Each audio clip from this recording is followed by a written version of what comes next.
Throughout this DVD, we'll be looking at all aspects of mental strength. We'll look at what it is, how we develop it, and how we can use it to shape our lives and to achieve our goals. These principles come from decades of my own martial arts training, physical training, and my own personal development. I mean, the concepts I've used to good effect, and I'm sure that you'll make good use of them also. One of the first things we need is a working definition of what mental strength is, and there are some parallels with physical strength. We would define someone as physically strong if they can move a lot of weight, if they can overcome that physical resistance. When we leave our old lives behind and start to develop ourselves, we will also face resistance. This resistance may take the form of fear, feeling overwhelmed, feeling out of your depth, a perceived or a real lack of talent, and we'll have these obstacles to overcome.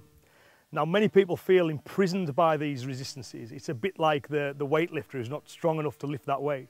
But with enough mental strength, we'll be able to push past these obstacles and actually use them to develop us. And we'll look at that process in more detail in other chapters. So mental strength is the ability to shape your life and to live the life you want to live.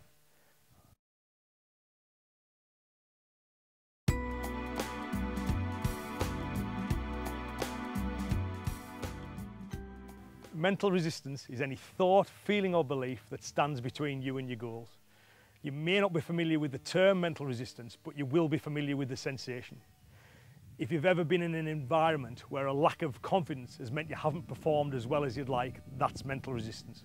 Or if there's something you'd really like to do, but fear's prevented you from doing it, that's mental resistance. So in order to ensure that mental resistance doesn't imprison us and so that we can make positive use of it, there's a few things we need to understand. Now, the first is that mental resistance only ever appears when we're leaving the comfort